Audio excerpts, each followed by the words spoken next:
So let me start by saying I never thought that I would be making a video like this, but I'm making this video in hopes that maybe someone else that's in a similar situation, it will help them, or it will help someone from putting themselves or getting into a situation like this. Because um well, I think the title is going to be The Day the Monster Walked In. This is a story, something that happened very recently, and it's been on my mind ever since this occurred. So let me just start by saying, I was at a family function very recently, and in walked the person I never thought that I would see in a personal situation. I never thought that we don't run in the same circle. We've ran into each other. I can vividly remember 4 times now. And it's crazy how you never think of something, or you never think of that person, and all of a sudden you can't think of anything else. Like, yeah, it's really crazy. But I used to date this guy, and I was actually going back and forth between this guy and another guy. I was young. So like I would date one and break up with the other one, or I was serious with one person and I was using the other person, I guess, as a rebound, or just whenever I felt like dealing with that person, I would call them up. It was a really casual thing, which is what I wanted. I mean, that was my choice. Didn't want anything more. I was young. So the person I was dating, I was at his house and we got into an argument. I don't remember everything about that, but yeah, we got into an argument. And for some reason, I called the other guy to pick me up. Now, their neighborhoods were far from mine, but I didn't realize they didn't know each other, but he knew the neighborhood. So when I called him to pick me up, he knew exactly where he was picking me up from. And I mean, I had no clue. I mean, I remember when I got in the car, like we was just talking or whatever, he was like, well, I need to stop by the house and get something. Cool. I've been to his house plenty of time. Like we spent not, it set off no flags. I'm talking, I think everything was like cool. I don't remember him getting angry in the car at all. So I do remember he went in the house first, and it took him so long, and I'm an impatient person. I was already mad at the other guy. So I think I just wanted to go home. So I remember getting out of the car myself. I remember walking into the house myself. So I'm assuming that, he went in the house and it just took him so long to come out, to the point where I was impatient and I went into the house. I remember this happened almost 30 years ago. Almost 30 years ago. And I remember him.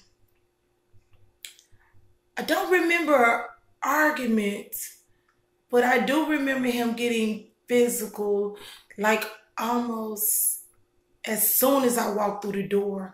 Like his attitude changed from the car. And I don't know what set it off.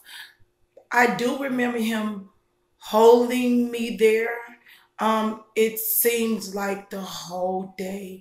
To be honest, I couldn't tell you like how long I was there, but I know it was definitely against my will.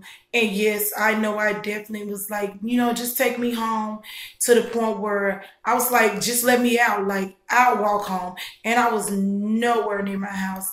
Like, I just felt like if I could walk to a store and, call somebody to pick me up, a family member or something, I just wanted to be done with that person. And that's how aggressive it was. And to be honest, I am well, I was an aggressive type person. Like I would argue and wrestle with my boyfriend. Never fight. Like I'm not the type where if you put your hands on me in a harmful way, that we're still gonna be cool. No, it's a wrap. But I did like to wrestle. And I don't ever remember wrestling with this person because yeah, he was way bigger than me. So that would have like I can't imagine me wrestling with him. But anyway, I do remember he owned a waterbed. And I do remember him somehow he pinned me to the waterbed. And I could just remember like at the like on my back, the bottom. I don't know if the waterbed was low or whatever. I don't know. It's been a long time. But I can remember it was just something about the pressure on my back against the bottom of the bed. Like, yeah, and I can remember, yeah, he's huge compared to, like, I'm big now, but I was much smaller then. Like, there was no way I was getting out that door. And the door locked from the inside. I mean, like, I do remember feeling trapped. I do remember expressing, like, just let me go. Like, we don't have to, I don't want to deal with you anymore. You know, not in so many words, but yeah, it seemed like he held me all day. And yes, he did rape me. And in my mind, I guess being so young, I took it as, you know, because I'm a rough type person. I don't know how anyway, I took it as he did it, but he didn't mean it. You know, he was going to apologize. And, you know, I went through so many emotions. And yes, he did take me home. He took me home and dropped me off. I can remember getting out the car, not even looking at him. I can remember being in the car when he was taking me home, like not talking to him. Like just, I didn't cry. I don't remember crying in front of him. I think, you know, when I got home, I told my sister what happened. You know, it's been a long time. I cried, but not, you know, I just remember I was not going to let him see me cry in a ride home. And he didn't live in my neighborhood, but he used to be in my neighborhood. And whenever I saw him in the neighborhood, like we never spoke from that day forward. That was the night, you know, like if I walked past him, I walked past him like I didn't even know him. And this is the person that I was just called myself in a casual type relationship. We was having sex, you know. So we went from that to not even speaking. And I don't remember him ever trying to, like, what's wrong with you? Like, what's going on? You okay? Like, I don't ever remember that moment. Like I said, it's been a long time. And I never think about this person. Never thought about this situation. Never discussed this situation with my parents, with the police. Never discussed this situation with a past boyfriend.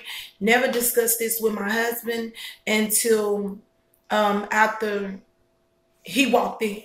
So, like I said, I was at a gathering and I was actually doing videos, you know, playing around, enjoying. My whole family was there. So we was actually just having a good time. And all of a sudden, my sister, she looked at him. Now I talked to her, she was like, I don't remember that. Like I remember him, but everything was just strange to me. She was like, I know you from somewhere. And when he mentioned the place that he knew her from, I am horrible with names. I'm bad with faces. Like I would go to a party and 1,000 people would be like, hey, Marilyn. I'd be like, hey, who are you? I'm that person. I don't remember anybody. But just when he said the place that he knew her from, he wasn't even looking at my back and he was standing right behind me. It's just like the hair on my neck just stood up. And immediately when I turned around and I looked at his face, I knew who he was. All I could say was his first name. And you know, they say you get a fight or a flight. You know what I'm saying? Like when you feel like you're in harm, either you're gonna run or you're gonna be ready to fight. My reaction was strange to me. Like I can't even explain it, but it worked for me. And I didn't even think about it. It just happened. When he when I said his name, I was like, Sauce, you know, and you know, he walked off. I don't like when I said his name and he looked at my face, he just walked off. He didn't even say, yeah, like, who are you? Or you remember me? He just walked off. He went in the other room. He actually sat at the table behind me where I felt like he was positioning himself to watch me. And when I said my reaction was strange is because something in me said, you know, don't let this person intimidate you. This has been almost 30 years. Like, you were a young girl now, but you're a grown-ass woman now. I'm 44, and you can't run me out of anywhere. You know, I'm not going to conversate with you. I'm not going to communicate with you. Definitely don't put your hands on me or it's going to be a problem. But as long as you stay the fuck away from me, I'm going to let you know you have no power over me. And that's what I mean when I said my reaction was strange. I went through the whole night ignoring this person. I never made eye contact with this person, never conversated with this person. And like, I went outside, you know, talking to my kinfolks or whatever, came back in, and there was a situation going on. And my mom was, I don't know what happened, but my mom was like, I don't know him or whatever. I guess she just felt bad vibes. And one of his kinfolks was like, well, if she's over it, then y'all should be over it. And at that point, I was like, wait a minute, what does she know? But, you know, when I sit back and think about it, I didn't tell her what went on. So I'm sure she don't know what went on. He probably just told her we had a bad breakup. And so that was her reaction. She was defending her kinfolks. So long story short, during the night, I was talking with a couple of my cousins, and this guy walked up and he was like, hey, my dad wants you. I was like, my dad? Because my dad was actually there. He didn't know anything about what was going on, but my dad was actually there. So he was like, hey, my dad wants you. I was like, my dad? He was like, no, my dad. I was like, who is your dad? He said this person's name. And another strange thing was when he said this person's name, I was looking at him because I was friendly with him at first because I didn't know who he was. He had done nothing to me, and I'm a friendly type person. So when he immediately said his dad's name, I stopped that conversation and went back to the conversation I was having, and he just walked out. He walked off. He never said anything else to me for the rest of the night. And I was actually looking for a drink. They had this drink I like. I'm not a heavy drinker, but it was 1800 margarita. And so he actually, the young guy, the son, he brought me a drink and he just set it down. He didn't say anything. He just walked off. So, of course, you know, not drinking that drink. Nothing against anybody, not saying that anybody's doing anything to me. But I'm no longer a teenager. I'm grown as hell. And if you're in an uncomfortable situation with somebody, even if you decide to fight, which I feel like that was my way of fighting, not giving you power over me, don't be stupid. Don't put yourself in a situation. Like, don't drink around people you don't trust. And I'm actually the type of person where if we're the family gathering, because I feel like I'm with my family, I'm comfortable, I put my bottle of water down and I'll come back to it. I'll set it down in a certain place because I'm with family. And these are people that I know and I love. Like, I would never do that at a club. But I've been doing that all day long. I come back to my water because that's actually what I was drinking was water. And from the time that he walked in, if I put my water down, I grabbed another one. I never came back to it. Like, and I'm that person where people waste things at party. They'll pop a Coke and never get back. I'm that person. But I turned total opposite. I'm like, I don't know which drink is mine. I don't care if I turn my back. I don't know which drink is mine. Like, I'm just going to need a new one. The alcohol, of course, you know, I did not drink. And when he asked to speak to me, zero conversation. And I was definitely mad. I took my mom home. I came back, and as I was coming back, he was actually leaving. When he saw me coming back, he came back. He walked right behind me. I was talking to my cousin and stood right behind me again. So, you know, of course, I don't turn around. I'm just continue my conversation. And you can tell when somebody stopped behind you. So he stopped behind me. I guess he noticed that when I wasn't going to say anything, he kept it moving all night long, except for when he tried to call my attention.